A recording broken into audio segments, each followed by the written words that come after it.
this, we'll be doing a draw for 10 wellness boxes. And we also have a quick survey at the end of this for everyone to fill out, because when you guys fill out those surveys, it helps us to make things a lot better and helps us to make things better and understandable for the community. So that's just a little bit about that. As far as questions go right now, Tom, how do you feel about answering questions? Oh, that's okay. I try. Okay, so just know that, Tom does have a presentation, and if you do have questions and he doesn't get to them, maybe we can email them later and he can answer those questions if we don't get to them. Is that okay, Tom? Sure. Awesome.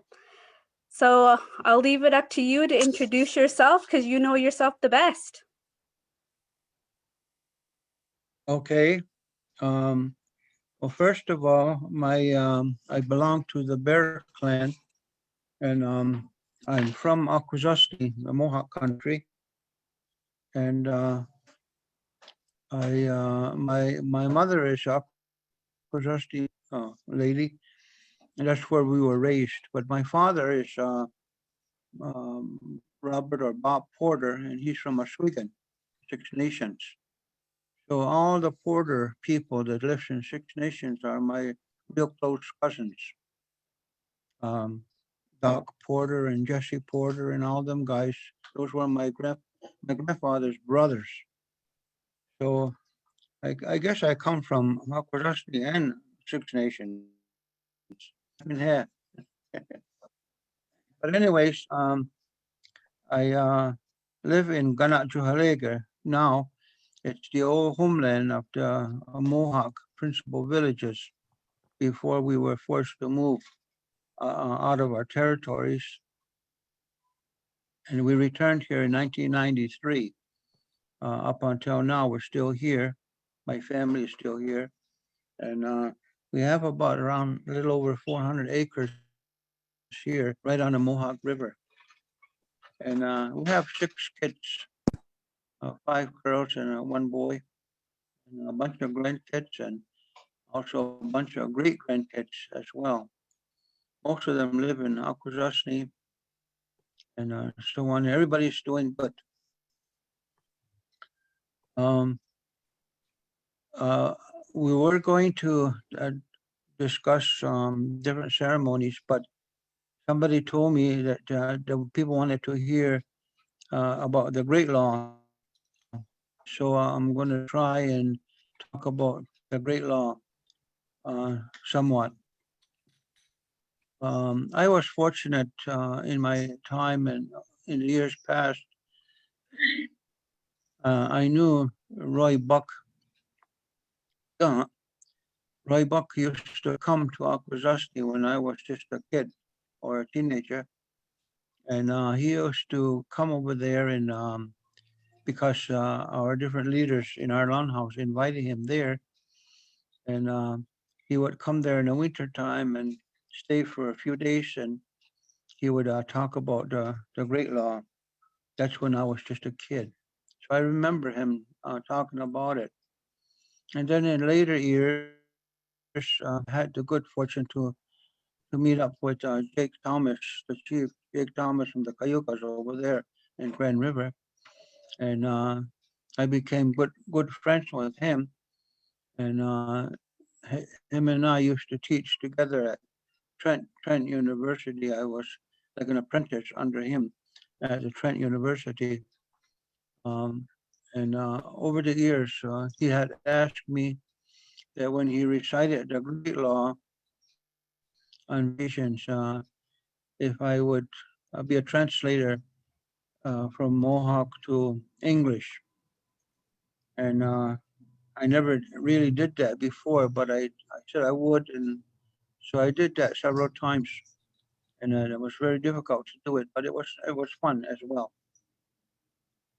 And so a lot of the old people, old chiefs that I knew, Josie Logan, the old Josie Logan, and the young Josie Logan, and all them, and all of them real good chiefs, Onondagas too, Syracuse and Tonawanda.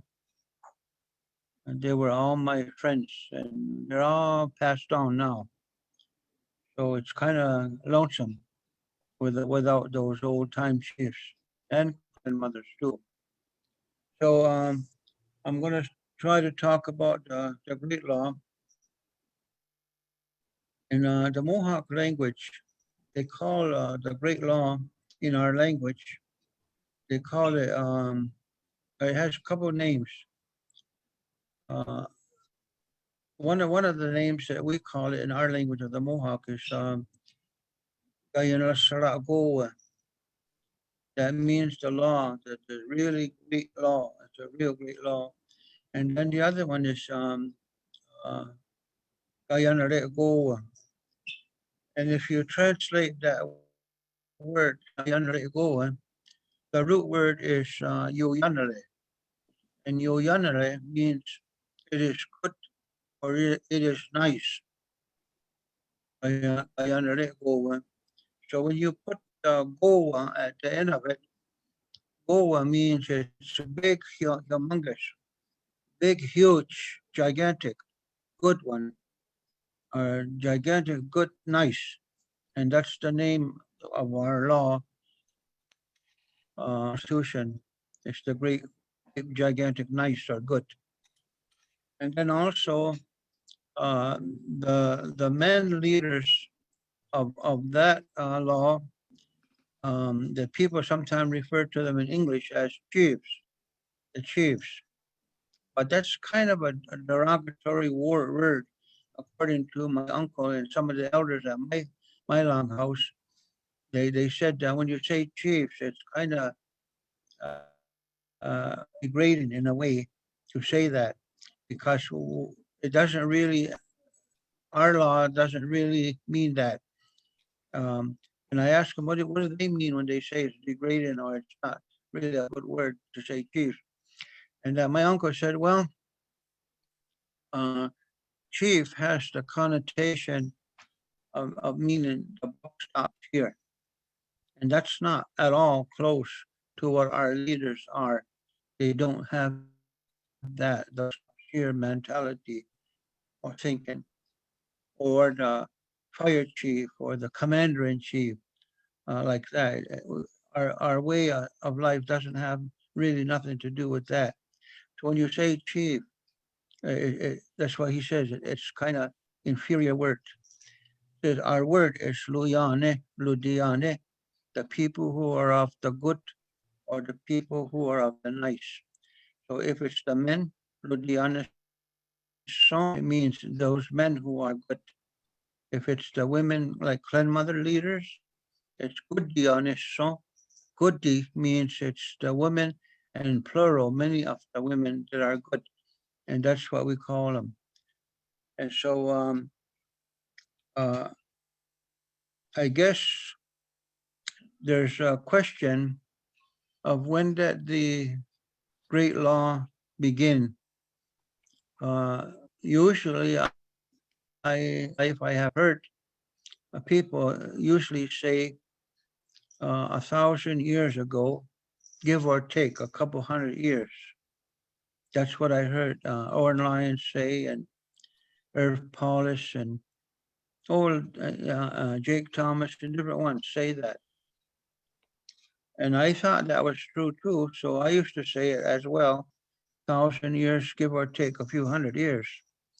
But then when, when we moved to the Mohawk Valley, uh, there was a non-native guy who lived in Amsterdam, which is about 15 miles to the east of where our community is here in the Mohawk Valley, and just across the river of the Mohawk River in Amsterdam.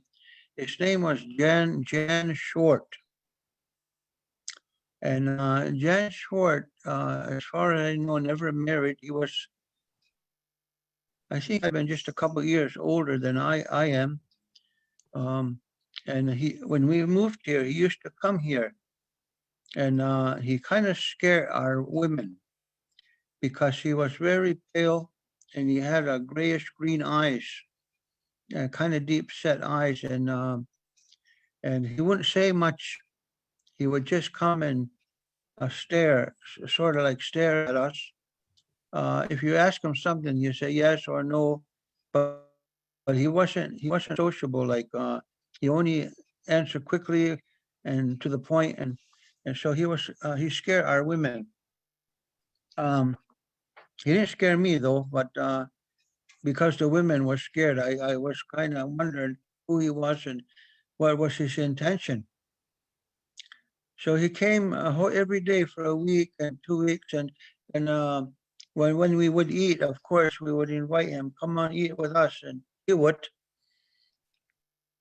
and have coffee with us or tea, and he would do it.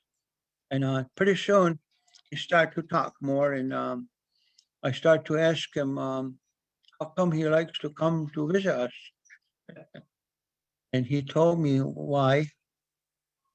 And he said that he has always been all his life, and his father's life and his grandfather's life, they have been what you might call not a professional like archaeologist people or like a type of anthropologist person. And they a lot of times they look for artifacts or things in the ground like arrowheads and pottery things. And his grandfather did that, and his father, and they were all educated people, including Jan Schwartz.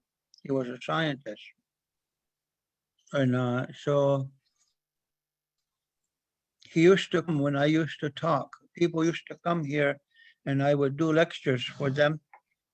And he would come and listen all the time. And that's where I told the people what Orange said and different leaders said that the Confederacy or the Great Law was established around 1,000 years ago, give or take. I was like a parrot. I just copy them and I tell the people that too. And this gentleman heard me say that.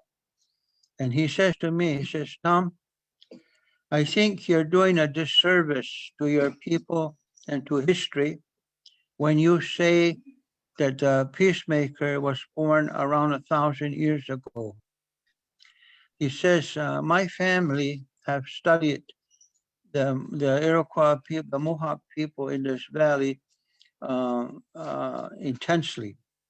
He says, and I am going to tell you that according to our findings, the peacemaker probably was living and born and did his work 2,000 years ago, not 1,000 years ago.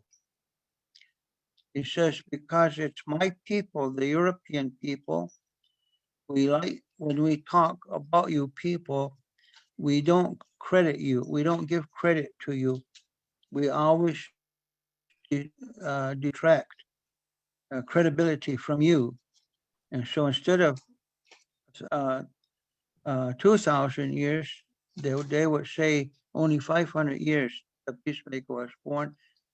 And Orin and them says 1,000 years. He says, well, no. He said it's more like 2,000 years. Because the things that the peacemaker and the Iroquois were able to do in terms of law and philosophy and community, he said there's no way they could have done all that in just 1,000 years.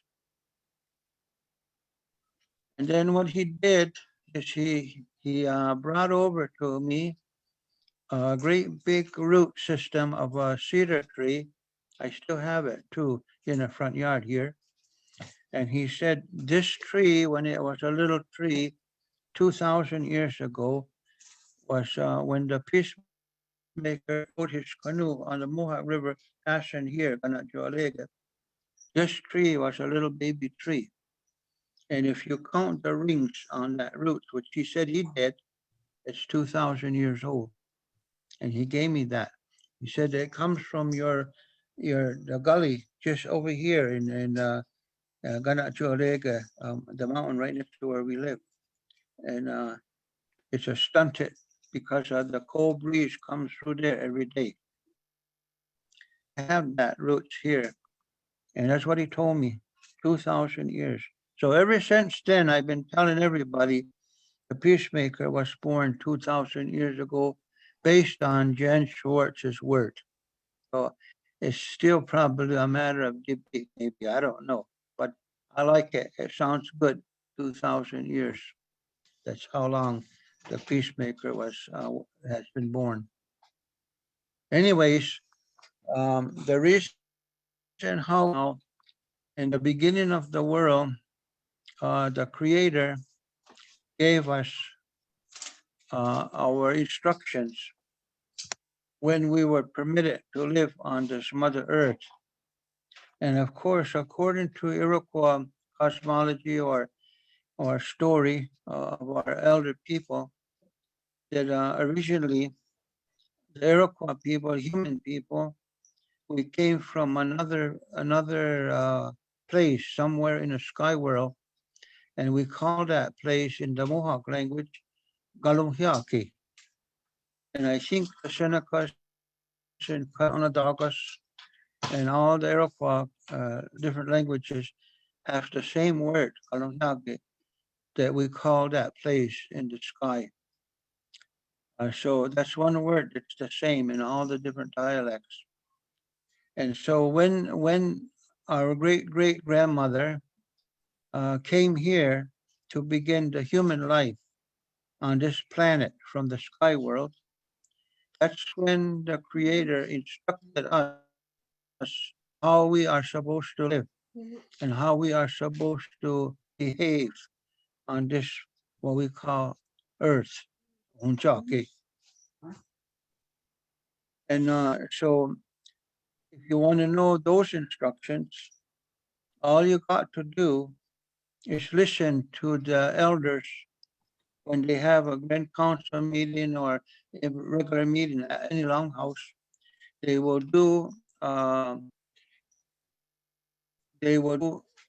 speech, and they call the speech before they do meetings in Mohawk. They call it a Hondo Kalifatekwa. In general English, they refer to it as opening prayer or Thanksgiving address. But in the Mohawk language, we call a Hondo Kalifatekwa.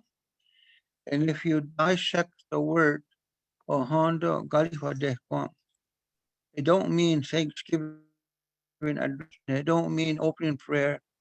It, it's not that those words are bad, but it's not accurate. So I'm going to translate Ohondo Galifadekwa literally what it means if you translate it directly into English. Ohondo Galifadekwa means Ohondo. That part of the word means before or in the front of it. And then Gali Wadekwan, the root word Wadekwan is Uliwa, which means issues that are important or matters that are important. So before you talk about anything important matters or issues, these are the words you have to say. And those words is what the Creator gave us as our instructions of how we're supposed to behave in this world until the world never exists anymore. And so very proud to say that all of the Haudenosaunee or the Iroquois nation, every longhouse still does that since the beginning of the world. And I'm so proud of them that no matter how much colonization came, how much army came, or no matter how much money was offered, we never sold out. We never quit that. We're still doing that. And also, amongst all of the Haudenosaunee people, those that follow tradition, when a little baby is born, little baby girl or a little baby boy, there's a ceremony, they call it welcome the baby. And usually, because we're a matrilineal society, That means that we get our clan from our mother, and whatever our mother is, that's what we are.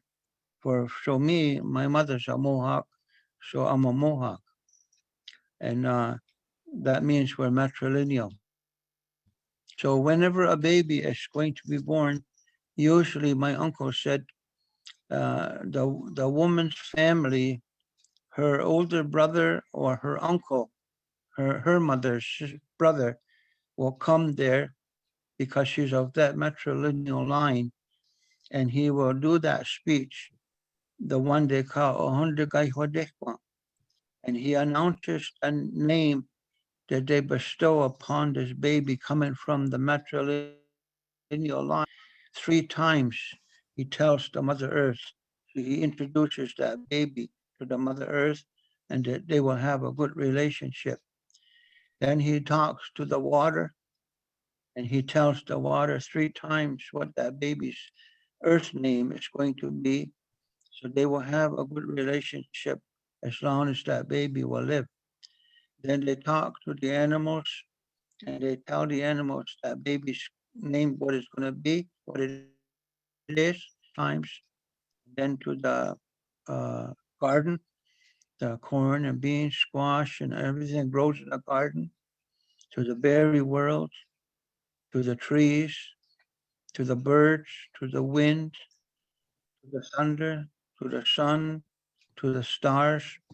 And he names this new baby that's born 3 times. And he tells the baby, I want you to love your mother, the earth, forever as long as you live, and to respect your Mother Earth. And Mother Earth, he says, I told you my baby's name 3 times, and I would like you that you would nourish my baby from the garden, that it will grow so my baby can live. And so together you will have a relationship forever as long as my son or daughter is living. And that's the speech that goes with that. So it's reiterated, not only chiefs have meetings or important matters, but every time a little baby boy or girl is born, that has to be done according to our tradition. That's all hooked to the great law. And even it precedes the great law, um, actually in historic terms. But anyway, I just wanted to share that part with you because most all of our Haudenosaunee people still embraces and follows that, and it makes me really proud because they do that. Anyway, um, when at the beginning of the world, we were given these instructions and spiritual values and ways to follow. My friend Kay Olin, which is Ernie Benedict's niece, said to me a couple of years ago, and I didn't never forget it. I still remember it. Here's what she said: we're born, we learn, and then we forget. We're born, we learn, and we forget. And that's why we have to remind each other in case we forget the things the Creator told us and gave to us. And so in history, what Kay Olin said, we're born, we learn, and we forget applies to the history. Because as a collective people, when we were allowed to live on the planet Earth, we were given all the knowledge and instruction of how we are supposed to live and behave. And that sufficed. But because we were humans, we were born, learned, and forgot. As a collective people, we also done that. And when we did that, then there was turmoil, and then there was hardship, and there was conflict that came when we forgot the Creator's instruction. Arguments occurred, and then sometimes war and bloodshed occurred. And that's what happened to our people. Well, then when that happened, then the Creator has to send something to help us to remember. The first time that happened when we forgot in the history, the Creator sent to us. This was after the Thanksgiving or the Ahondagay Wadekwa. It was the first instruction. And when we forgot that and problems came, the next one was the Creator sent a man who was given the knowledge from the Creator called clan system. So the second visit we had from the Creator's message was the clan system that we still follow yet today. And then that sufficed us again for a long time, for hundreds of years perhaps. Then because we were humans and collectively we began to forget again those teachings, the Thanksgiving and then the clan system. So the next time the Creator sent a little baby to be born, and we called that little baby Sangwali. That means he's our teacher. And this little baby grew up, and he's the one that taught our people first. We must relearn the Thanksgiving because we lost it. Then he said, once you have relearned that, that's your foundation. Now the second thing you lost was your clan system. You need to practice that again. So then that little baby reintroduced the clan system.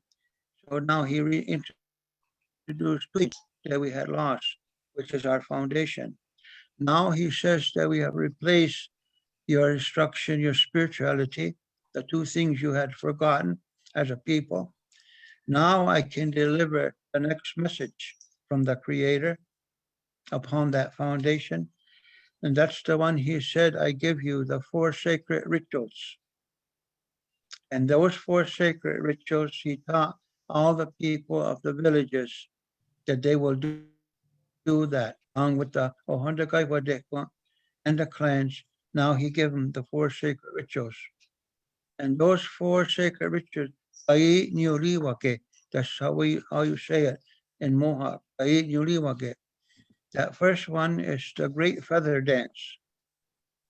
The second one is the drum dance. And the third one is the Aduma, which means it's the spirit of the men, how to be thankful, personal Thanksgiving chants. And then later years, something happened to them. The fourth one was given to them, and that one is called the peach stone game, which all longhouses do, using the peach pits of peaches to play for the enjoyment of our Creator. And those are the 4 sacred rituals that every longhouse does faithfully, yet they. So that was given. So then once those 4 sacred rituals were given, probably many hundreds of years passed. And again, because we're human, a collective human, we were born, we were learning, we forgot again. And this time people began to argue because they didn't have spirituality, and they became confused because they didn't follow the clans. They forgot their clan again, and then they began to neglect the 4 sacred ceremonies, and they didn't do it. And so then they began to fight again and argue, and there was a lot of sadness came. But this time it was even a greater sadness than before. This brings us now, if Jan Short is right, 2,000 years ago from now. So at that time, when people forgot and abandoned things, most of them, they became real warriors. They became real mean and ferocious and vicious. And in the White Law, when they recite it, it talks about that. And it says the reason why the peacemaker was born is because there was too much bloodshed, too much sadness And so what happened is at that time, when they had forgotten everything, then the people began to um, exercise war mentality, and they would form warrior societies and war chiefs. And the foundation for that kind of mentality is what the Europeans brought here to call King of the Mountain.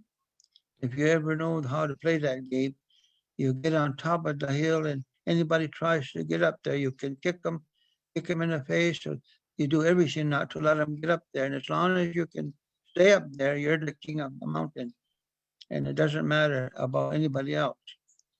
So that's what happened when the warrior society began to evolve, and then people were being killed. Blood was everywhere, and it is said when they recite the Great Law that the war leaders used to recruit the young boys.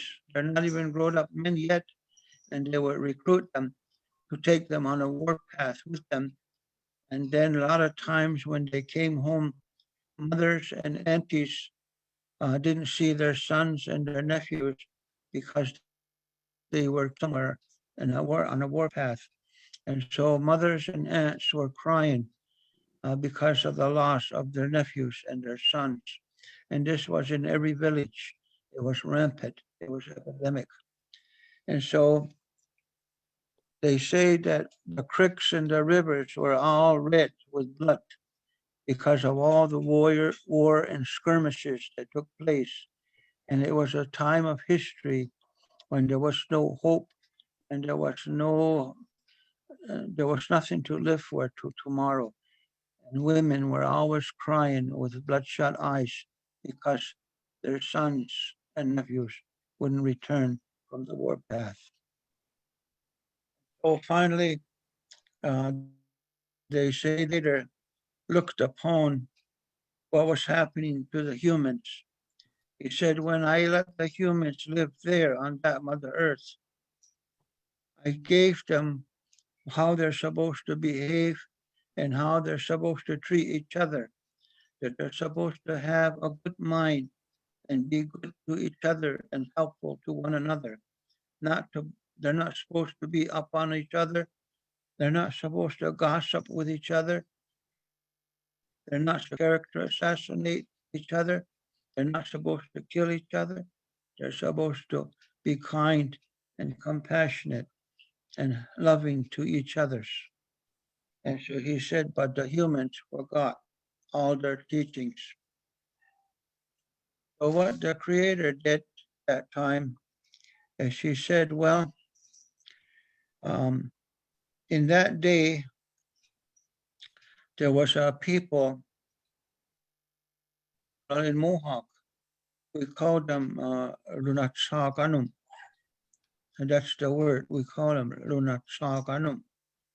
Uh, that's the way I remember since I was a little kid. They would call them that. And in English, I think they call these people Huron people. And sometime I heard later on, they call themselves, I guess, Wyandotte. I don't know if Wyandotte is a word for them, a Huron. Um, but for some reason, I don't know what the reason is, and I never thought to ask my uncles or grandma or anybody when I was growing, as they would tell the story about the Huron. Some reason the Huron people, they don't like Mohawks, and the Mohawks don't like the Huron too. And the Huron don't like the Huron, they don't like the Onondagas or Cayugas or Seneca. And you can't put a Huron and any of the other 5 nation people together for any length of time because they'll fight each other right away as soon as you let them be together. They'll hurt each other. They just hate each other, and that's the way all the stories go. but I never thought to ask them. Every time I heard it, I never thought happened to them in the history that they hate each other so much, the Hurons and the other Iroquois. Because my uncle, when he used to talk about it, said to me that the Huron really is a Mohawk people. It's like as if like the Mohawk that lives in Grand River and the Mohawk that lives in Akwesasne, or another Mohawk lives in Kahnawake, or another Mohawk lives in Tynanaga or Gibson. They're all Mohawks, but they're living.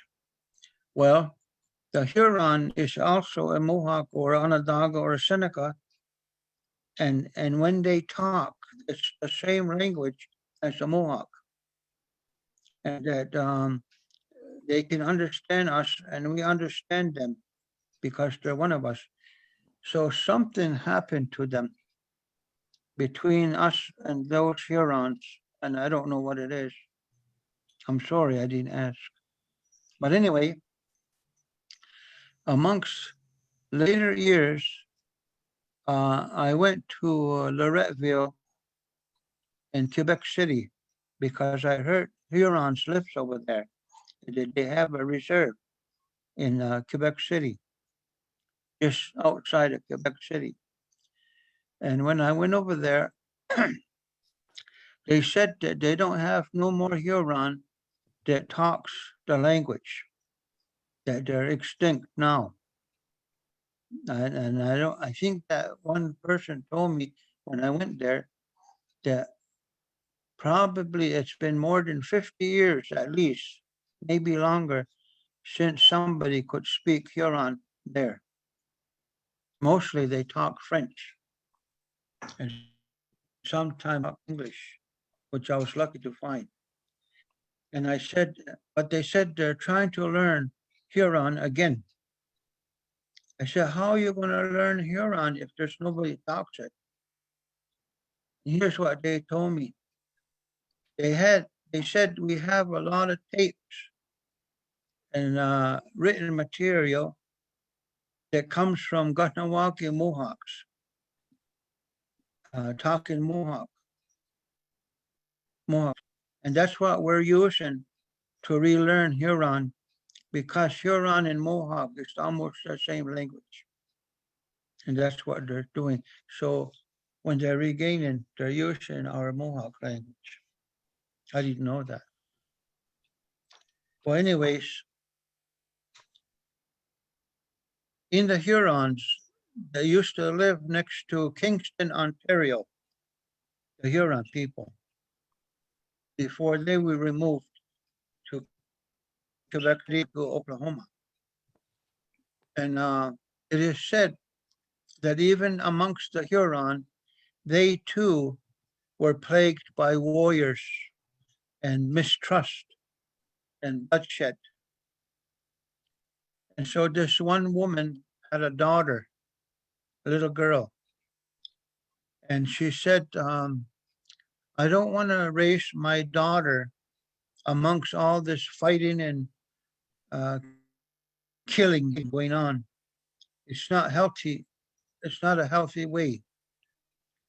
So she said, what I'm going to do for the sake of my daughter to be raised healthy and in a good environment, a safe environment, I'm going to pack my belongings and I'm going to move away from my people because of the fighting that they do and all the abuse that they do to each other to protect my daughter. So uh, the different leaders that I heard said she put a blanket or a skin, which was the blankets in those days, on the ground, and she put different stuff that she uses to live, like I guess pottery or maybe arrows or bow or maybe hoe or stuff like that, hatchets or whatever they had in that blanket. And then she pulled the corners and tied it up. And she said to her daughter, we're going to move and we're going to leave. here, and it's a secret. They're gonna just go. Nobody will know. So that's what they did, and they left there, and they walked quite a ways until they got to the present day Tyendinaga, where Tyendinaga is today, next to Toronto, Ontario. And that's where, by the Bay of Quinte, they built a little hut in a forest by themselves. And then that woman would fish in that Bay of Quinte, and she would hunt just like a man and catch a deer or beavers or muskrat, and then they would eat. And so that lady raised her daughter there every day together. They lived away from the main village because of the treachery and the gruesome way they lived. And so finally, uh, as that young girl became a young woman, they were isolated. And I guess the Creator was watching them, that they had left the viciousness of the village. And the Creator really helped them, helped that old lady, I guess, and that young girl, because they don't want to be part of treachery and killing and bloodshed. And that's why they relocated themselves away from their own people. And the Creator was proud of them, and the Creator helped them to survive. So as the young girl became bigger, the Creator says, well, this woman and her daughter already are desiring peace and a good life. That's going to be the door where peace can now be reintroduced to the people who forgot their ways. And so this young girl who grew up all by herself except with her grandma, never seen anybody. And so the Creator chose this young girl to be the one who will give birth to the little baby called a peacemaker.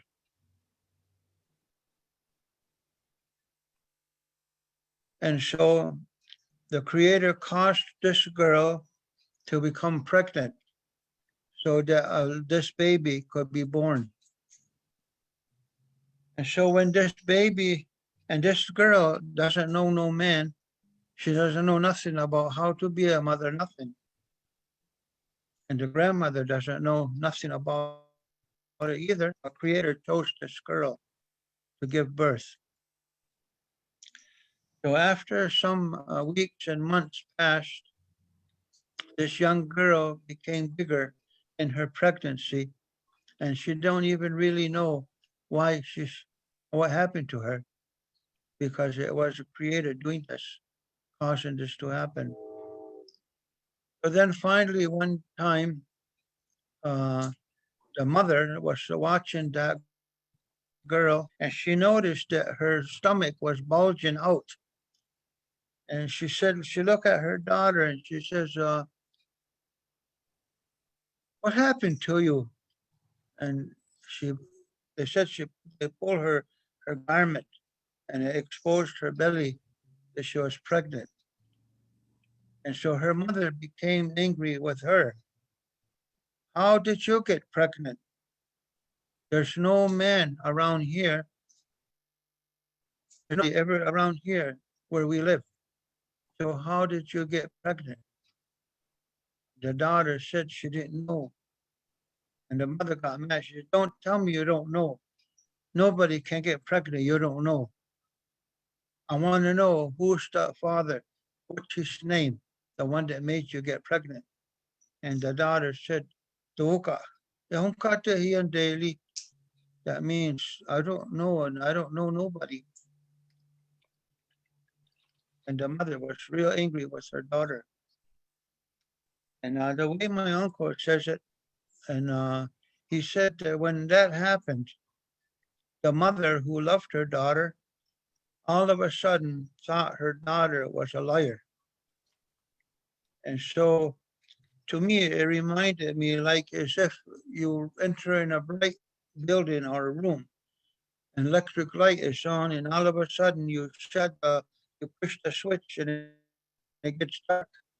That's what the mother did to her daughter. She didn't no longer be kind to her daughter because she thought her daughter was a liar because she didn't tell her who's the father of this baby that she's going to give birth to. And so she treated her daughter, really isolated her and wouldn't be nice to her. And only she hollered at her. And it used to be the daughter used to play jugs to go down the hill, Eagle Hill, where they lived, to the Bay of Quinte to fetch water for them to cook. But this time, now the mother said, when the sun goes down, and she was big already, almost ready to have a baby, and you go down there, the hill, and go to the Bay of Quinte and go get water. And she said, the sun is gone down, nobody will see you. If someone sees you, they won't know you're pregnant, and I won't be ashamed of you. So at night, she would make her daughter go get water at the Bay of Quinte. That's how bad she treated her daughter.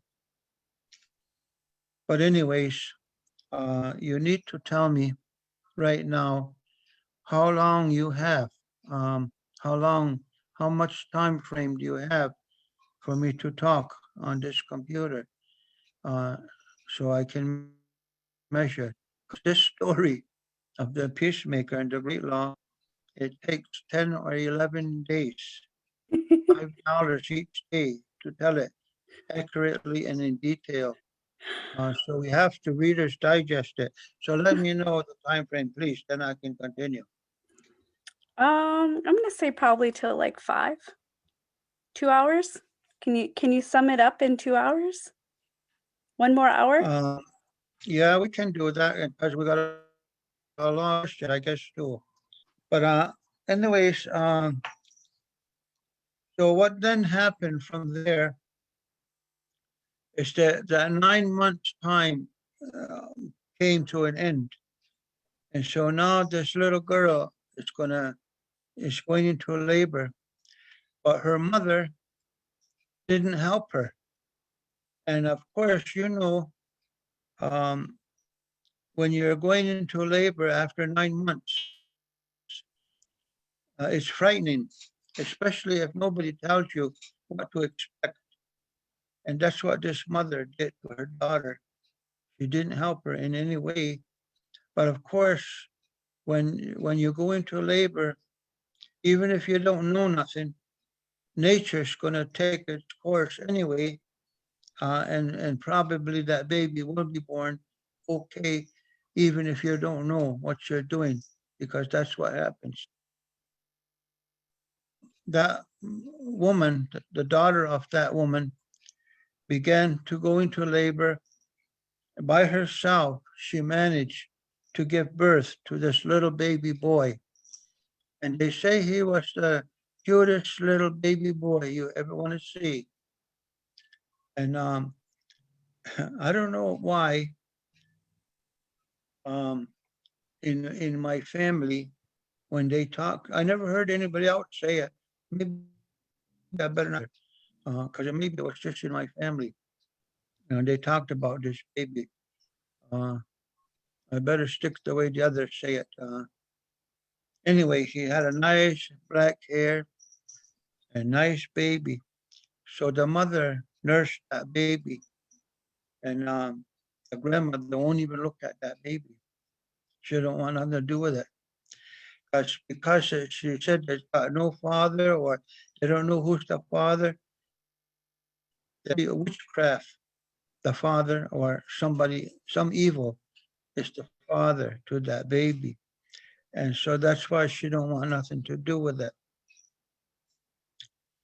So what the grandmother did now is she went over there, she went down the hill from where they lived, the Eagle Eagle Hill. They call it Eagle Hill today. At the Bay of Quinte, and it was a winter month. And she went over there on where the water is, and she dug a hole in the ice. She made a hole, so big hole in the ice. And then she went back up the hill to where her daughter was laying on the skin, on a like a maybe a bear skin mattress or something, with her baby nursing. And so the grandmother took the baby, they were bundled up in and the grandmother took the baby, and she took the baby outside, away from the mother. And then she went down there, down the hill to the Bay of Quinte, where she dug a hole in the ice. And so the grandmother put that little baby, brand new born, in the hole she had dug in the ice. And she had a long stick, and she used a stick and the baby way under the ice to go with the flow of that river. And then she said and she proclaimed, now nobody will know this baby was born in the whole world. I done away with this baby. Nobody will know it was born ever.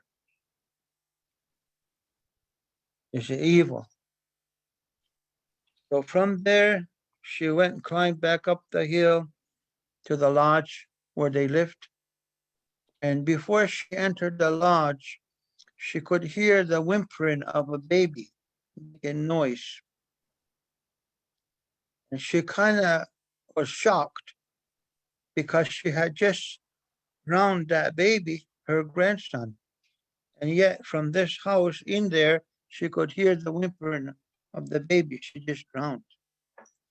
And so when she went into the lodge, she seen her daughter, that little baby was in her arms, and that baby was nursing from the mother.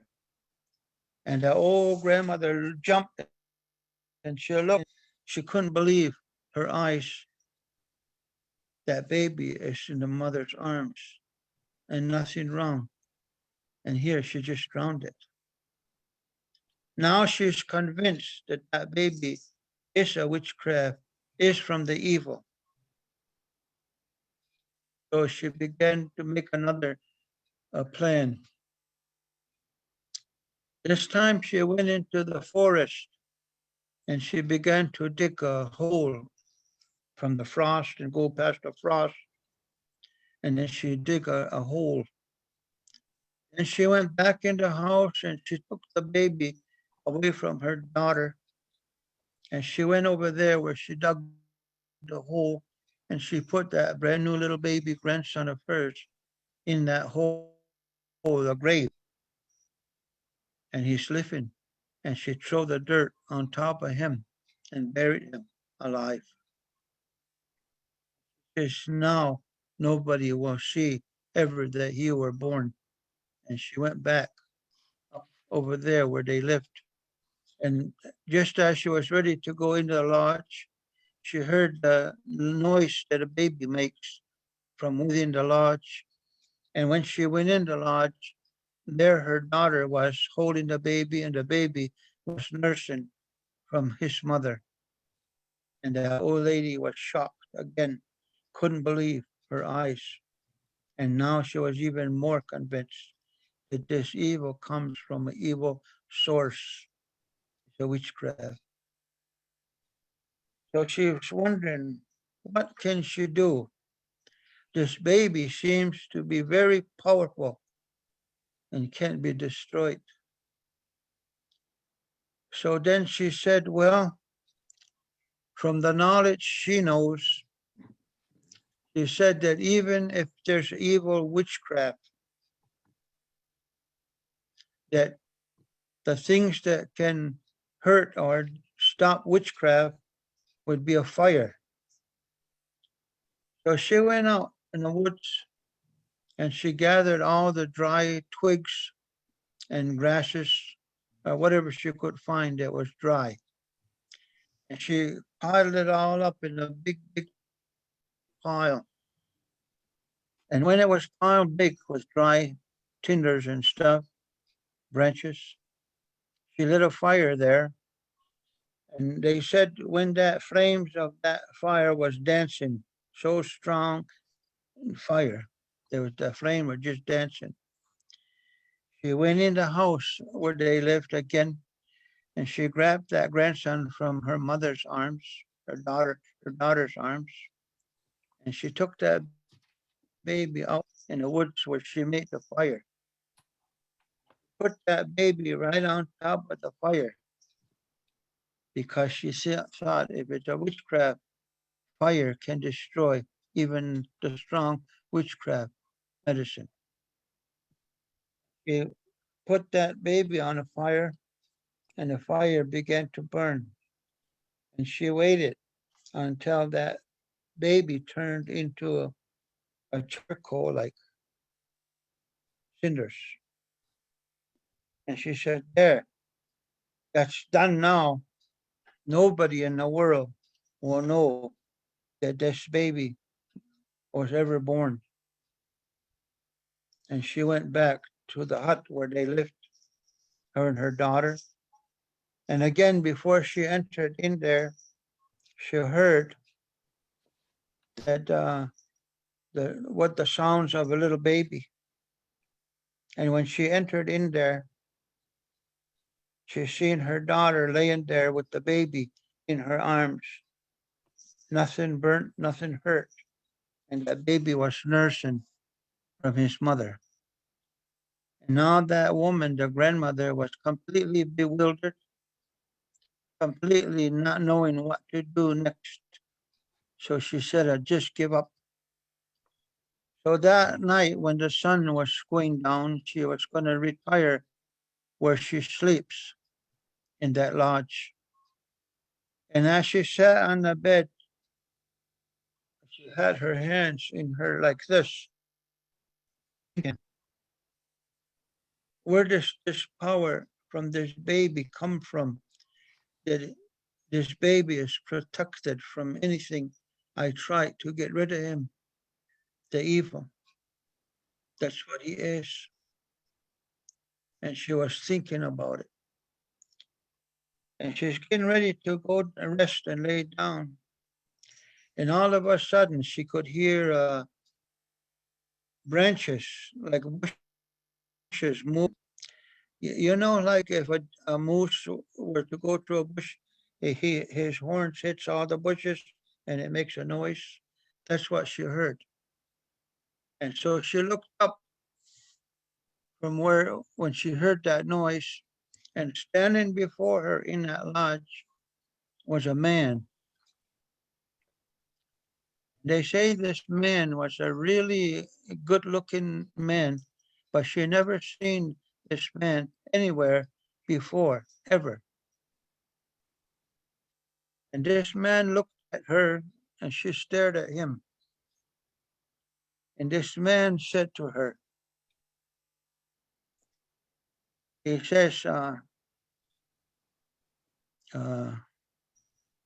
you, old lady, you're evil lady.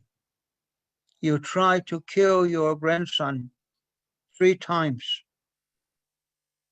And you did this, and then you did this, and you did this one. You bury him, burn him. You can't destroy him.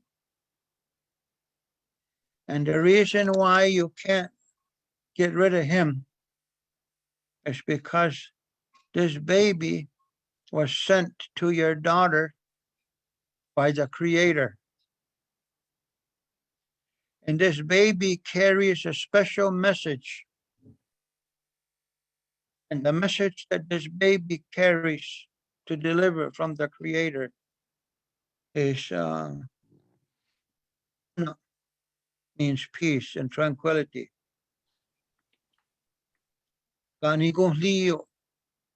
Righteousness, be good to one another. Panlukwatla, compassion and love. And if you do that, Gasatstasla will come. The power to live a good life. Those are the messages this baby will carry from the Creator to the humans. So he said, the father of this baby is the Creator. And the reason your family was chosen for this baby to be born is because the Creator was so happy that you took your daughter away from the violent village of turmoil and arguing and killing and bloodshed to raise her in a safe, healthy, peaceful environment. That's why you came here to this place where you live. That's why you were chosen. And then you do this to your grandson. And then this man says to her, "Kigo sukstanha.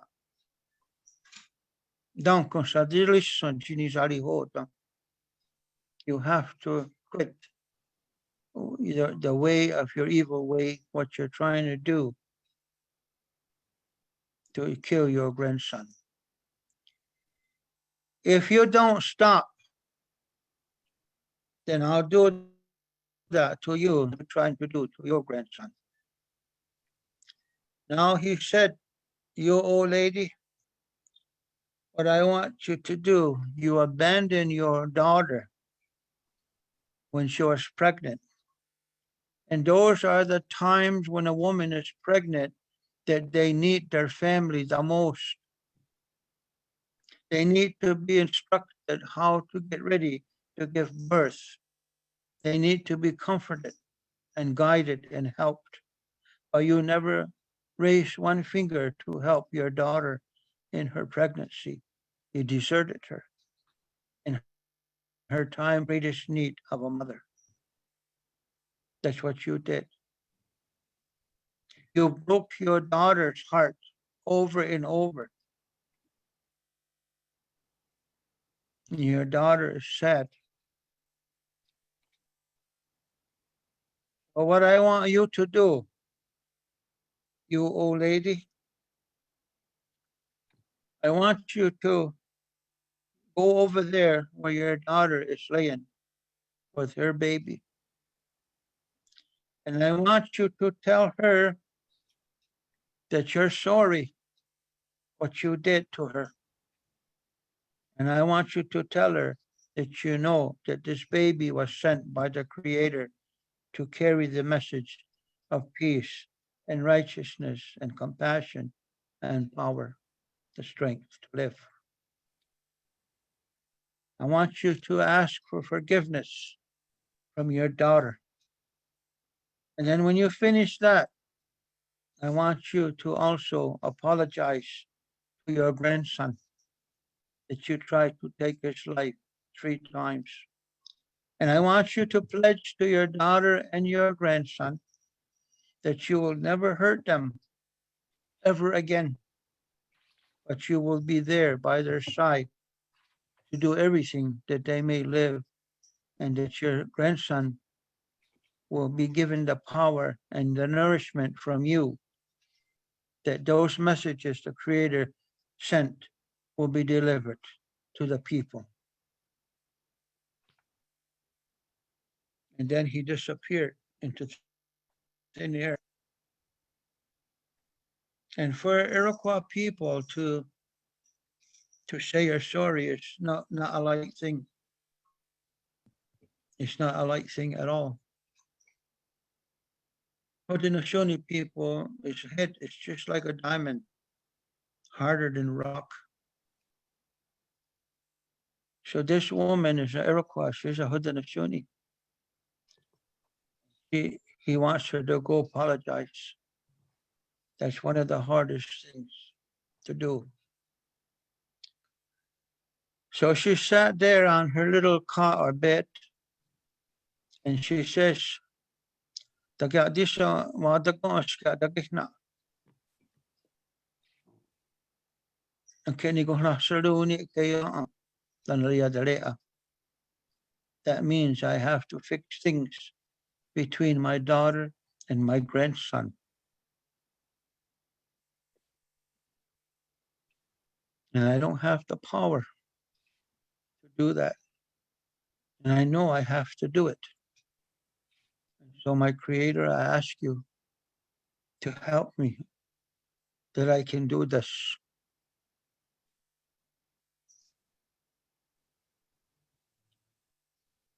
So all of a sudden, shock went through me, and like a bolt of lightning went through her body, and it was the power that she requested from the Creator. So she stood up and she walked over there to where her daughter lay with her baby in her arms. And when she went over there, her daughter grabbed her baby and pulled her baby away from her because she thought that her mother would take it away again to destroy that baby. So she pulled and looked the other way to protect her baby from her mother. And the mother looked at her and she said, "My daughter, I'm not here to hurt you or the baby, not anymore.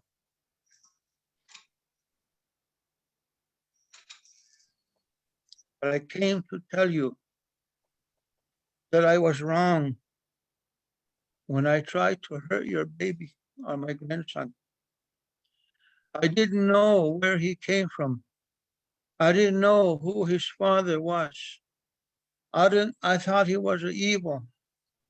I thought it was a witchcraft. I thought it was right what I was doing, but I found out I was wrong. That baby's father's the Creator, and that baby is sent to be born to bring the message of peace, that there'll be no more blood, no more war between people, but there'll be peace and good minds and strength and power to live. So my daughter, I don't know if you will ever forgive me what I did to you. And while you were pregnant, I abandoned you. And that's the time when you needed me most. And I abandoned you. I do not know if you will ever forgive me. But I'm asking you that you forgive me for the wrong I did to you. And I pledge to you that I will never attempt to do this again for the rest of the time that I live. But I will be here to help you. And she says, "My grandson, I'm sorry what I did to you. I'm real sorry." And my little grandson, I will let you know now, I will never hurt you again, ever, for the rest of my life. I will be here to help you, to grow, to feed you, to quench your thirst, everything you need so that you can work what the Creator wants you to do. I didn't know better, but I know now. And so my little grandson, so she said to her daughter, "I'm so sorry." And of course, the daughter was so happy because all these months she was mistreated by being like outcasted. She was so lonesome for her mother to have a mother again that loved her. And the grandmother grabbed them babies in between and they cry.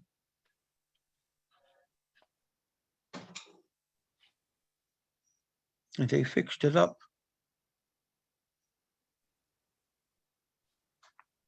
And from that part of the story, it tells in our great law about forgiveness,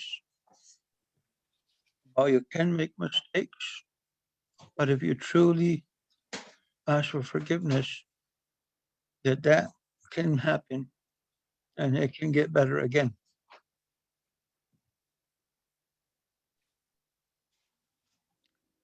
And so, anyway, they start to live together and they cook together. They fetch water from the Bay of Quinte, and everything was good. So then, pretty soon, that little boy is growing up and he's running around and everything's good. So then all of a sudden, that boy, and they call that boy, he's got a name, but we were told not to say that name, um, like you drink a tea or coffee. But whenever the reciting of the law is going on, you can say that name, or whenever they raise chiefs or they're reading of the great law, you can say that name. Or you're not supposed to say it just every day, because there's a prophecy in the great law that one day will come when things will get bad again with our people. And the heads of our chiefs will roll in blood and hit each other, rolling like it's severed from their mouth. That's how confusion things will get again one day. There will be arguments and disputes again and no more trust.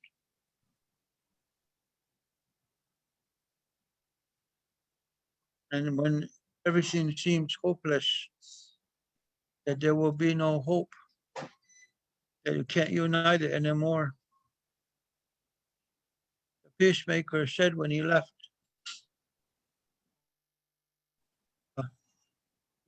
if this happens and when this happens, you will go into the big woods. Kaharakum means the big woods, like a virgin woods if there's any left.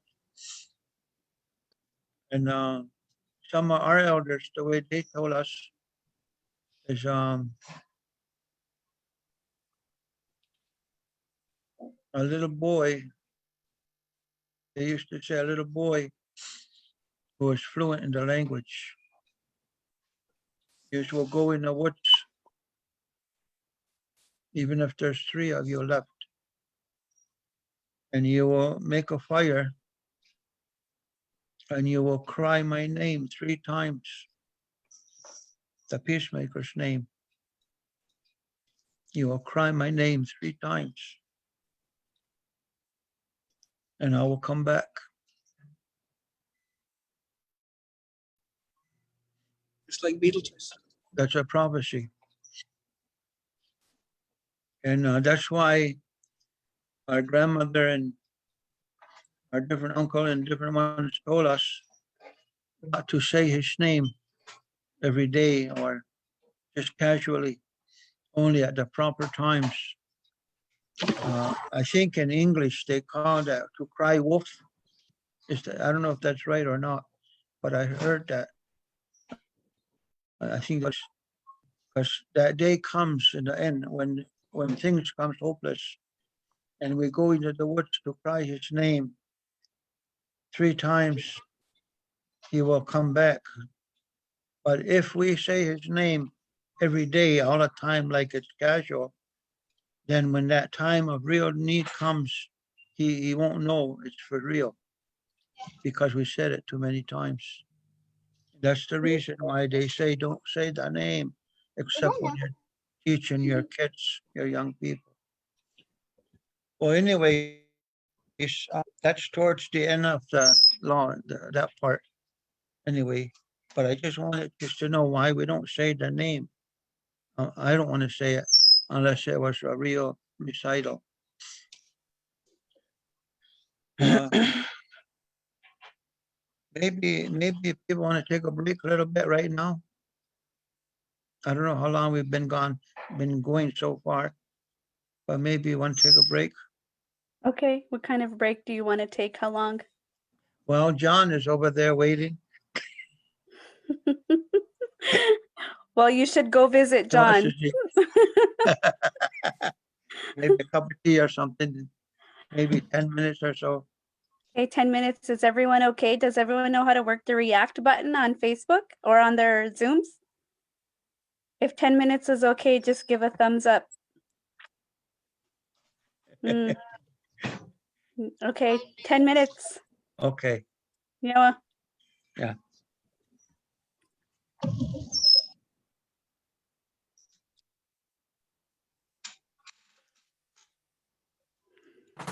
Now it's a good time to mention that we're going to be posting a survey on whether or not you guys are enjoying these Zoom presentations. So for the people joining us on Zoom and on Facebook, a link to the survey will come up soon. So while we're taking the time, nope, there it is. Should be in there now.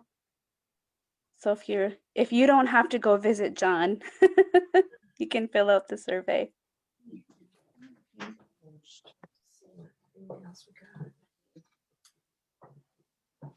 Maybe even too in the chat, you can let me know. Let me know if you're liking this presentation so far.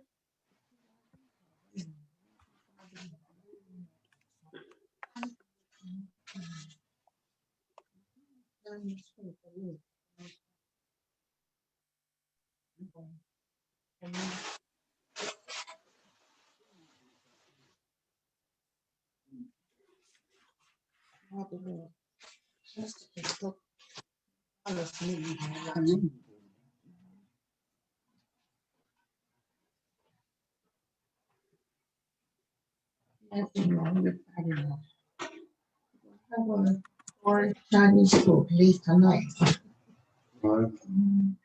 You're supposed to go get it.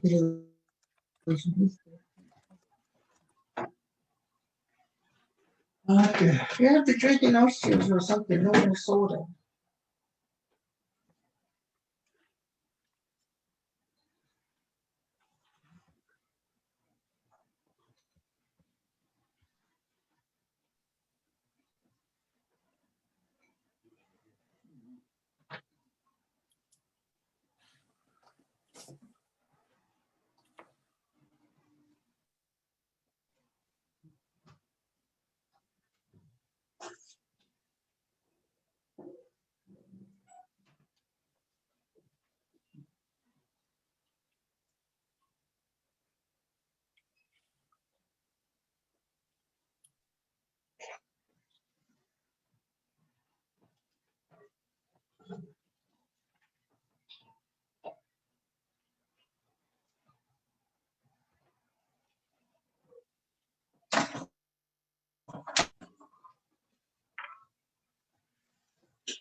Yeah.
ask Lahadi, maybe he'll go get that Chinese food. Why did you have to get the sword?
Are you good, Tom? Yeah, I'm good. So everybody's saying that they wish that you would speak for the full 10 days. Oh. I'm not that good memory anymore. Yeah. Well, anyways, I'm gonna really do it Reader's Digest, real Reader's Digest now. That little boy, ready to start now? Yeah. Yep, we can go ahead. Anyways, that little boy used to then early in the morning, he would go out early in the morning, and the mother and grandmother wondered where he was going. He'd go in the forest, and he'd return later the day. And so one day the grandmother says, "Well, I'm wondering where he goes. I'm gonna get up real early and I'm gonna follow him so he won't see me. I'll follow him where he's going." So she went, she did. And when she went and followed him, she found him. He was way over there somewhere, and he was working, his little boy. And he was pounding away, and he was chipping at a great big white granite boulder. And he knew the grandmother was watching anyway, because he had a power. He was sent by the Creator, so he knows things that other people don't know. So there's no sneaking up on him. But anyway, Grandma thought she was, and she looked, and she seen him, and so she went over there and she said, what are you doing?" And he said, "Grandma says making a canoe, a boat or a canoe." He says, she said, "You're making it out of this, that hard white stone of granite?" He said, "Yeah." He said, what are you doing that for?" He says, "Because when I get ready to travel, to take the messages all over, I'm going to use this canoe." And she laughed at him and she kind of made fun of him. She said, "Grandson, why are you making it out of a stone?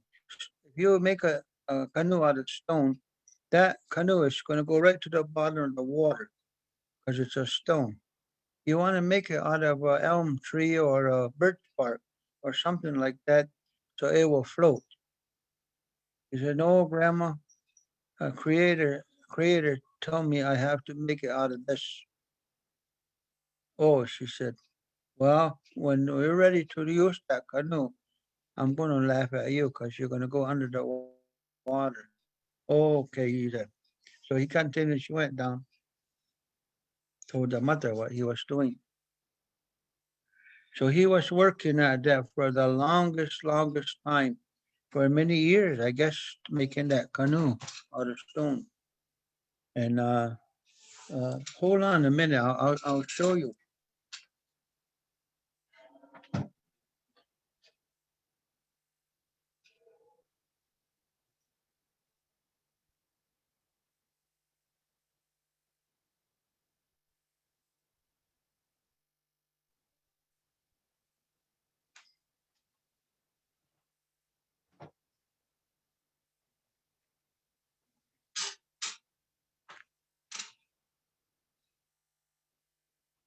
See it?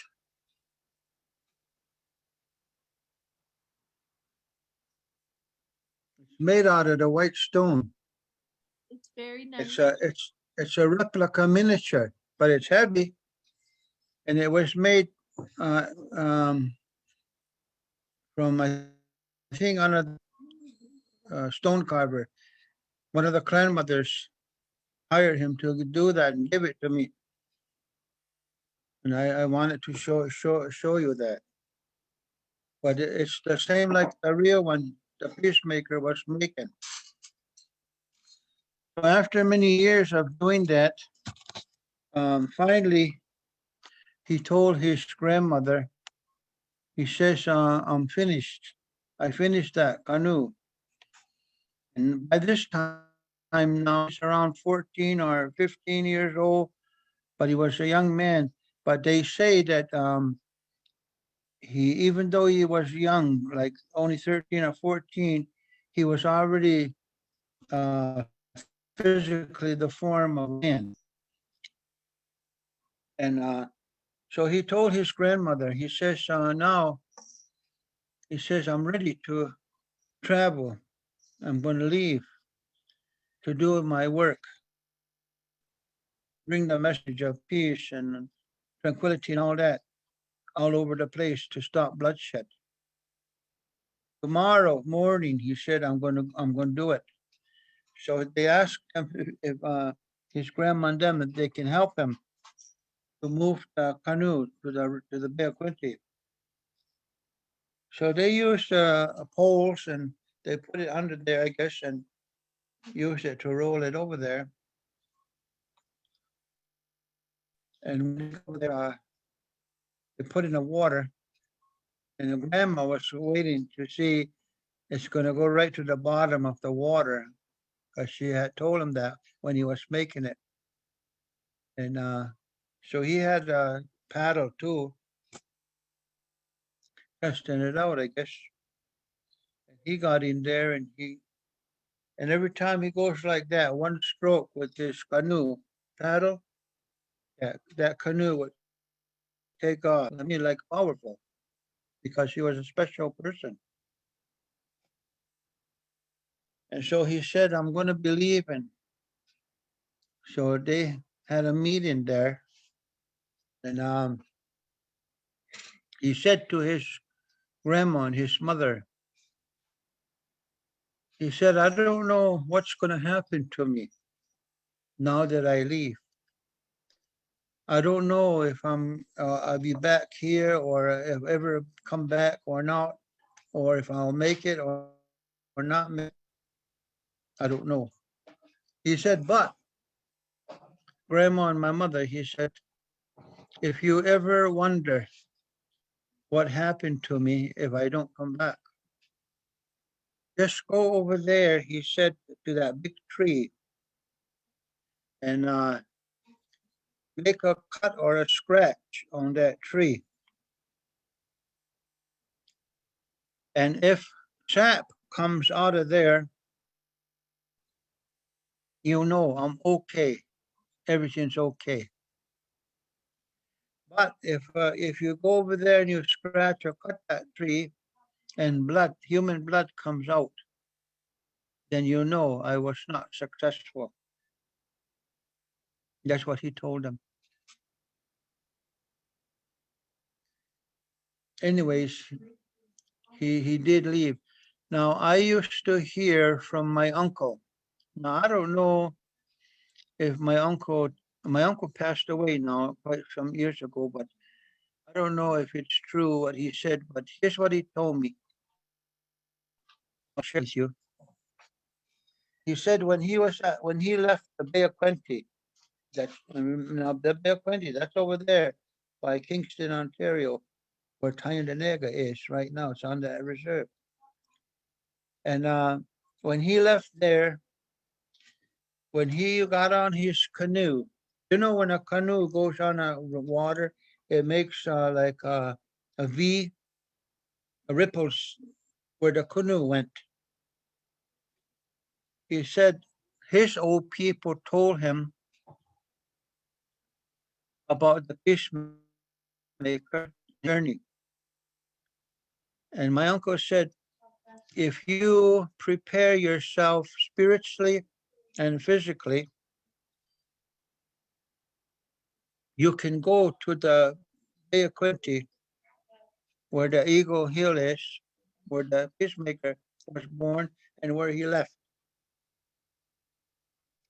And if you spiritually prepare yourself, emotionally, spiritually, and physically, you can canoe, regular canoe, and you will see those ripples on that Bay of Quinte, and you can follow that ripple where the peacemaker went. If you prepare yourself the proper way, and you can follow the journey of where that canoe went. That's what my uncle used to tell me. I never tried that, but maybe our grandkids will try. Maybe someday, I don't know, or somebody might, because I know that in Onondaga, the Onondaga young people are always on a canoe. They do journeys on a canoe. Sometimes go all the way to New York City on a canoe. And maybe they might try that if they hear that. And maybe we might try to help them prepare themselves spiritually. But they have to be where they never touch alcohol, never touch drugs, or never abuse women. That's what they mean by physically and emotionally preparing yourself. Same thing if you're going to be a real medicine person. You have to be no drugs, no alcohol, and you can't be mean to people. Then you have a good power, a strong power to do medicine. Well, anyways, that's what happened to him. He left, and he came to across there. He went to see the one they call Jagun Saje. She was the first woman that tested him, and she really put a test on him because she could have killed him, but he outsmarted her because he is the creator's messenger, and so she couldn't destroy him or trick him. So then she accepted the message of peace that he carried, and he proclaimed her to be the clan mother of all the clan mothers, almost something like the Saradaho for the woman. So she's a symbolic, like for the clan mother, Jagun Sase, and she was the first woman to endorse, first human to endorse actually his message. And she told him, she asked him, where are you going? He said, I'm headed to where the sun comes up, where they live, the people. I want to go see the Mohawk people. And Jagun Saje told him, you have to be very careful if you're going over there to where the Mohawk country is. Because those people they call Mohawk people are treacherous people, merciless people, mean people. They'll kill you. You might not survive. You go there. And they don't need much of a reason to kill you either. You just look at them around and they'll kill you. You might not make it if you go there. You gotta be very careful. And then he looked at that, the Gunsa and he says, the Gunsa said, no, that's the kind of people I'm looking for. The meanest one, the most bloodthirsty one, the most merciless one. That's the one where they need to hear this law. The Creator wants peace, no more blood. That's exactly the people I need to see. He said, well, you be careful. Well, anyway, things happened there, and so on he went. So then finally he came to the Mohawk country, and I'll skip all those other things that happened. But when he got to the Mohawk country, there was a village at Cohoes Falls, and you can go there today, and that falls is still there. There's a big drop off, probably 150-foot drop at the Cohoes Falls, just outside of Albany, next to Troy, New York. We go there a lot of time. In fact, I used to go there when I was a kid with the elder people. They used to burn tobacco there. I don't know if they would call it pilgrimages, but it was dark when they would burn tobacco and the sun is just coming up. I remember when I was a kid going with my elder people there. Well, anyway, when he went over there to the Cohoes Falls, that's the one where John Short said he probably crossed right here where we live. Because right, you can see the Mohawk River where we live, where our house is. And that's where the peacemaker went through there, old Cohoes. Well, right here, all the principal villages of the Turtle and Bear and Wolf are all through here, all the way to Utica, New York, and all Mohawk villages. But there was one village consisted of a lot of Turtle Clan people and other clan, but mostly by Turtle, in Troy, around Troy, New York, where the Cohoes Falls is. Because there at the Cohoes is the border between the Mohegans and the Mohawks. So they had this village that was mostly by men. And the reason they were there is so that the Mohegans won't surprise attack the principal villages further to the west where we live. So they were like our, I don't know what you call it in English there, but they were our guards, like they were the men who protected us from the other nations that might be hostile. But for the most part, Mohegan and Mohawk got along because they were a different nation. They had to be careful. So whenever the peacemaker got over there to that village, what he did, and this was customary, that whenever you travel in those days, you never go into a village. What you have to do by tradition is when you approach a village, you make a little lodge outside by the woods. And then you stay overnight there. And then early in the morning, you build a fire and you make a white smoke go up so that the people of the village will see that white smoke. And when the people of that village sees the white smoke, they will dispatch the young men to go where that smoke is coming from to invite you in there. And that's the only way you can go into another village in those days. So that's what Peacemaker did. He built that. And that's why when they have condolences, there's a part of the condolence, they call it at the wood's edge.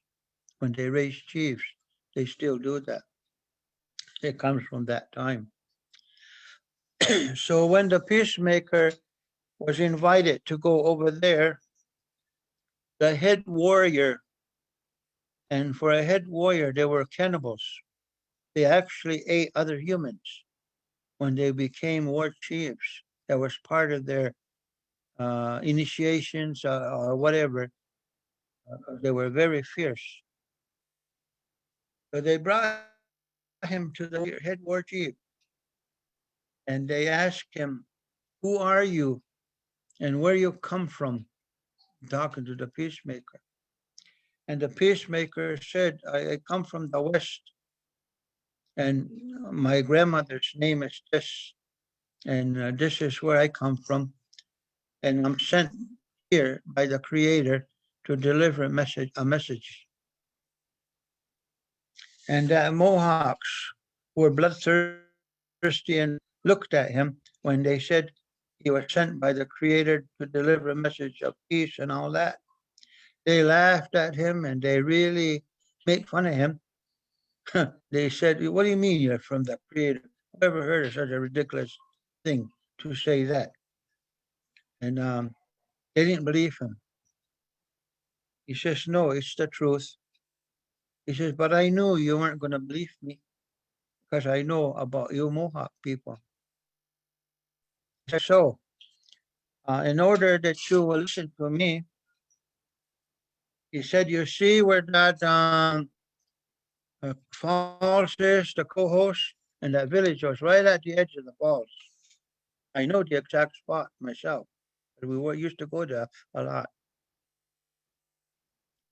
He said, at the edge of the co-host, there's a big tree growing, and this tree, my uncle said, was about 150 foot tall. In those days, that's that size tree, 150 foot tall, at the very edge. And then to fall over the falls is another 150 foot. So you're talking about around 300 foot fall in solid rock. So the peacemaker said to the Mohawk leader and his people, he said, you see that tree at the edge of the falls? Because you don't believe me, I will volunteer and I will climb up that tree to the very top branch of that tree overlooking the falls. And you Mohawk, what you will do is you will cut that tree down. Make sure it falls into the gorge, into solid rock. And I'll be sitting at the top of that tree. And if it's not true that the Creator sent me bearing these messages, then you don't have to worry. I will be destroyed when it hits and crashes 300 foot down. And the Mohawks clapped their hands and they hollered because they were sadistic people. And they got a rush and a happiness and a sense of joy when they seen sadness or cruelty because they had become a society of sadistic people. So they were overjoyed with the excitement of this offer of the peacemaker. So he began, and so the head war chief said, "Oh, Salato, go climb up there. Get sitting up there. We're gonna cut the tree down while you're up there. And we'll see if you're sent by the Creator or not." So he climbed up there, and all the men were watching, and they cut the tree down. They girdled the tree and made a fire, and that's how they used to cut trees down, by girdling it with a fire, and they wet it on top, and that cuts the tree down. And he was sitting up there, and over it went. And all the Mohawks were so gleeful and happy to see him crash. He said, now there goes your Creator's man. We never have to see or worry about him again. Gone. His body will go into the ocean through the Hudson River. That. So the next morning, they went to sleep. Everybody went to sleep. Well, Peacemaker dead now. So next morning, that warrior guy and young guys, they seen a smoke outside the village. And they said, oh, maybe it's a Scotticoke people or Nandicokes or maybe Passamaquoddy or somebody like that maybe wants to come visit. So the war dispatched the young men to go see who is that. So they went over there, and sitting next to that smoke in the little hut was the peacemaker. And all those young Mohawks' eyes almost popped out of their head when they seen the peacemaker sitting there. Not one hair broke, not one bruise, or not one scratch on his body, completely intact and healthy. And seeing you crash, and we know you're dead, but you didn't die, you made it. And they were shocked. So the peacemaker began to sing and whatever, and they brought him into the village and before the war chief. And that time, the war chief said to him, he's talking, he says,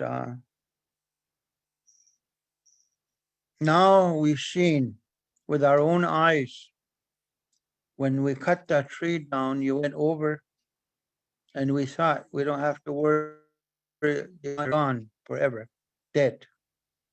But here you are without a scratch, not even one hair broke on your head. That means the Creator did send you with the message of peace.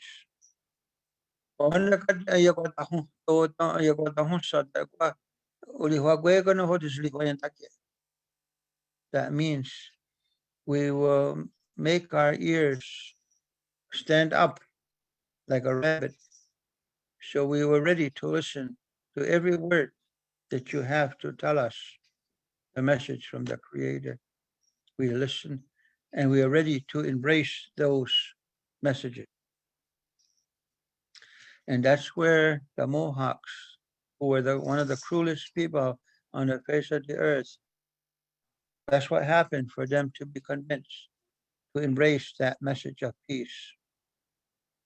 And so at that time, he stood up the three chiefs of the turtles. That was the Galihogo and the Galiwade and Eohata. He stood them up. Then they went to Oneida. They skipped Onondaga. They went to Cayuga. They put up three, and then they went to the Seneca. Then when they set up three E2s, they said they would meet at Onondaga, where Tadodahu lives, who was a big, like a witchcraft, evil man, who didn't have skin like a human anymore. He had living snakes in his hair. That's how evil and mean he was, and controlling and manipulating he was. Everybody used to be afraid of him. He had power where he could cause earthquakes to come. The earth would shake at his command. Or he could bring hurricane or tornado. That's how much power he had. And he was so mean and evil that he couldn't live in the village of the Onondagas. He had to live in a Cicero swamp by himself. And so that was the last place they went. And so that's in a nutshell the great law. I skipped lots of things, but that's the highlight. But I was going to tell you that in the great law, he gave us clans. That means that a bear clan is not to marry another bear clan. A wolf is not to marry another wolf, because a bear and a bear are sisters and brother. A wolf and a wolf is a brother and sister. So we're not to marry same clan. So when you raise chiefs and clan mothers and faith keepers, they're supposed to be father and mother, a different clan. Never put the same. If you do that, it will lead to our ruin. That's what my uncle used to tell us. It's forbidden. It will cause our people to go in the wrong future. And when clan mothers are going to raise leaders, my uncle used to say that when babies were born, the Creator already predestined if they're going to be Luyana chiefs. And he also predestined which women are going to be clan mothers. And he already predestined which men and women are going to be faith keepers. And he already predestined who's going to be a great lacrosse players. or great snow snakers, or great runners, or great speakers, orators, already predestined at your.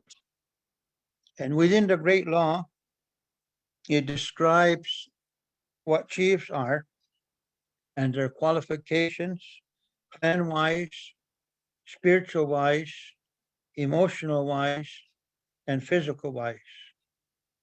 Even it says in the Constitution that leaders, chiefs, and clan mother, it says they have to be Ludinahwadoga. Ludinahwadoga means that chief or clan mother has to be married to one. They can't have a different wife here and there, or a girlfriend here and there. They got to be married to one and stay married. They have to have children in order for them to be leaders, because then they will know what love is and what commitment is. It says that in the Great Law. It also is there that our leaders have to love their people.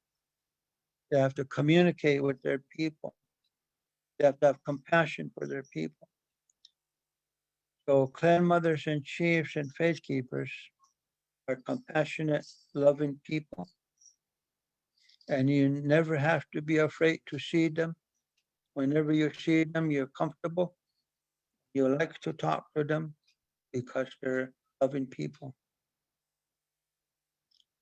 That when they make decisions, it says in the Constitution, decisions that they will make today, it has to be made sure of that the decision that our chiefs make today, that it doesn't hurt or jeopardize the 7 generations born from today. So every law that they make or decision, it's got to be that it doesn't hurt our kids or grandkids or great-grandchildren. Isn't that wonderful? If all the leaders in the world could do that, the world will never end. The Constitution says all these things, what to do and how to do and how to put people. But it says always to have a good mind, never gossip or never rumor. Always only say good things and be helpful. If somebody's cooking, we help them cook. Somebody's cutting wood, we help them cut wood. Somebody's building a house, we help them build a house. That's the way, old traditional way is. So are some of the things that, and also my uncle used to tell me that real leader, they usually don't eat. They wait until all their kids and children and elders eat. And then if there's anything left, the real chief will eat if there's anything left. They're the last to be served. They love their people. And when I was on the council, I was always a bench warmer for Ira Benedict, aircraft chief for the Hanakalina title in our longhouse.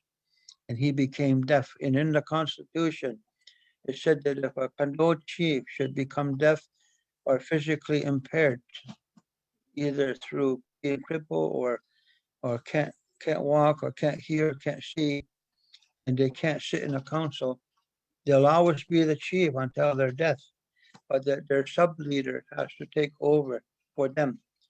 And so I was a sub-leader for Ira because he was 97 and he couldn't hear good.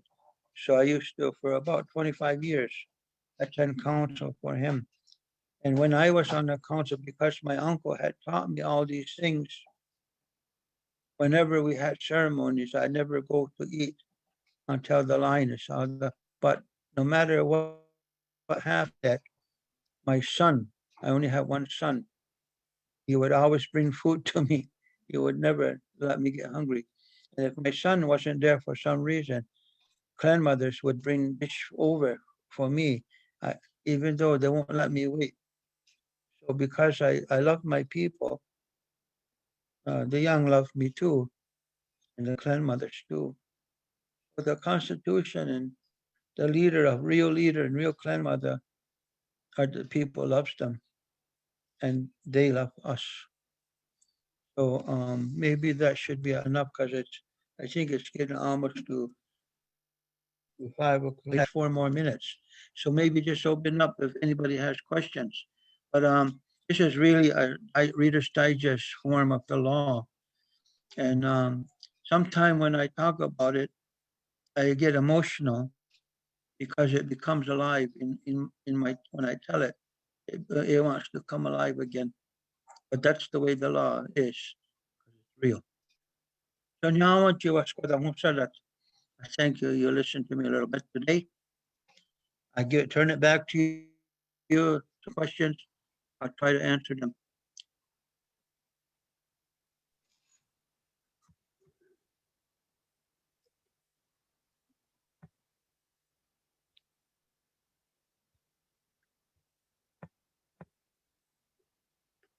I think maybe everyone's getting a little bit hungry.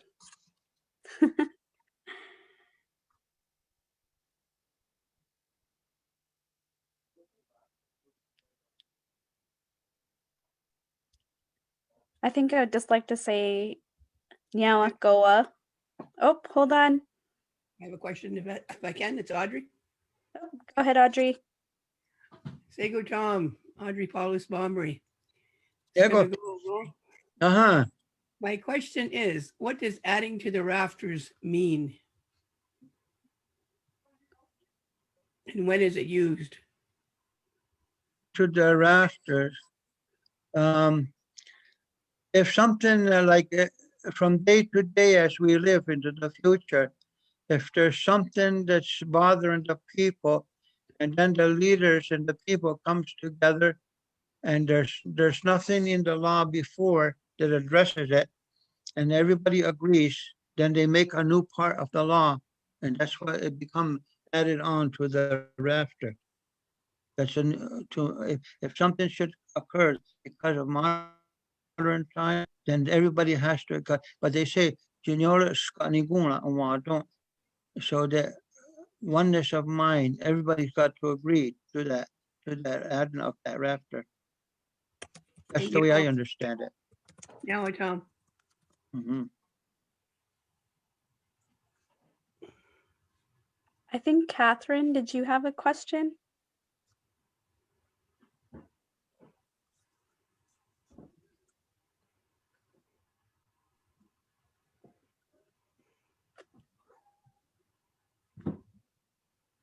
Oh, you're on mute. I just wanted to say Sego Tom and Yahweh. Yeah. Good to see you. Thank you, Nyawa. I don't know if you can see in the chats, Tom, but there's a whole bunch of people sending you messages just thanking you and letting you know that they learn something new every time and that they could listen to you for 10 days.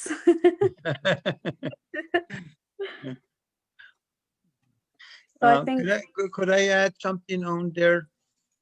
yeah. The last time there was a meeting at Tuscarora.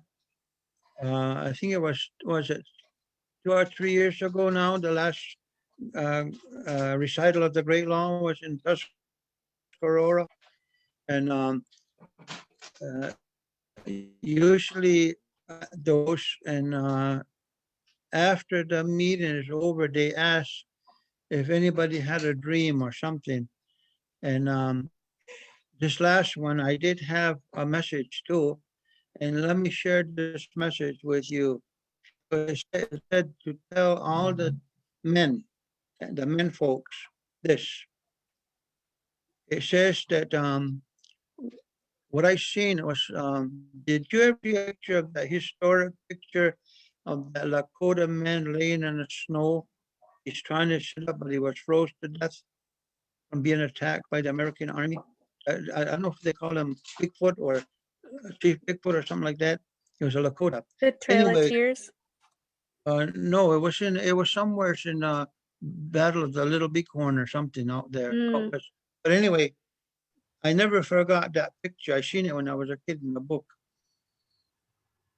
Well, before the Great Law at Tuscarora, I seen this man laying in the snow, sitting up like that. I don't know if he was dead or not, but I don't know who he was, and I was wondering why he's laying there. And I remember it from the book, but so I didn't know what relevance it had to me in my dream. So then I was ready to walk away because I don't know who it is. And all of a sudden, this man laying there, he says, "Annie, that means, my father, can't you help me?" He said to me, like I was the father of him. So I says, gee, I says, so I went around so I could see his face.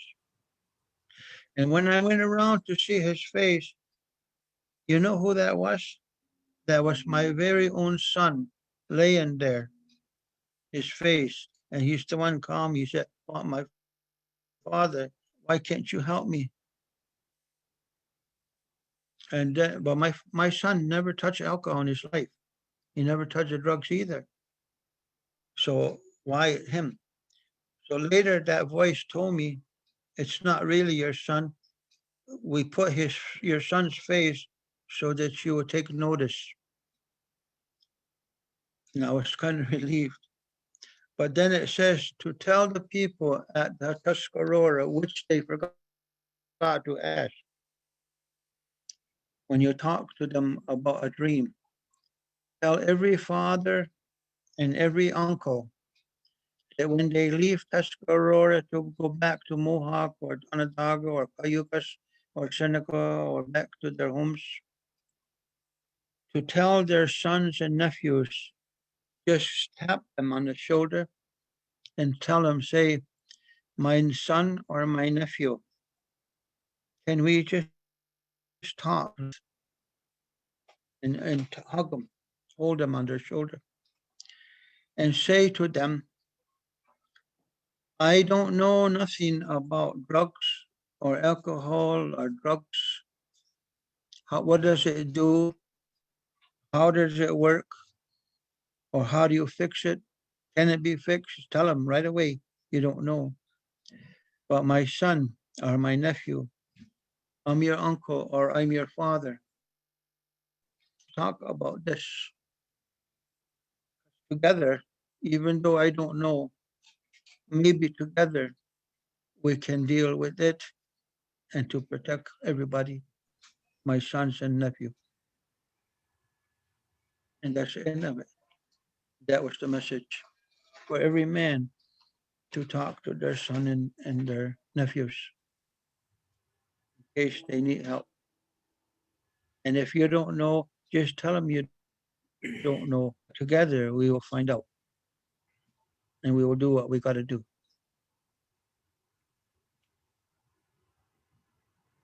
That's it. That was beautiful. We just have one other question. Where did the peacemaker meet Juguntse? Where was she? Who? Where was Juguntse? Oh, she was across the river. It might have somewhere, maybe, or I'm not sure, across from Tyendinaga, the Bay of Quinte, across the Mhm. Lake Ontario. Some people, maybe Ganatagan, somewhere around there. Victor, New York, somewhere around there. They say, I don't know for sure. But that's where it sounds like. Well, without Nyawa for answering that. And I just want to say on behalf of our team and everybody here that I really enjoyed listening to you speak today. And in this time of um, uncertainty and uneasiness, it was nice to come back to these roots and hear these stories that ground us and that make us feel like stronger to get through these next few months with all the craziness that's going on in the world right now. So Nyawa Tom for bringing that to us. Yeah, you're welcome. You're welcome. Yeah. Yeah. So I'd like to thank everybody for joining us. This was a great session. There's great feeds happening on the Facebook Live as well. So if you get a chance, if you're on the Zoom link, get a chance to even go and read the comments on Facebook. And yeah, that's the end of this session. And I hope you guys enjoyed this one. And in 2 weeks, we'll have another one. It's going to be like a video dance party with one and only Big Joe. So yeah, I look forward to hearing from everybody, and be sure to fill out the survey so that we can find out from you guys what we're doing good and what needs improvement, stuff like that. And yeah, Nyawa for joining us. Tom, if you could just stay on a little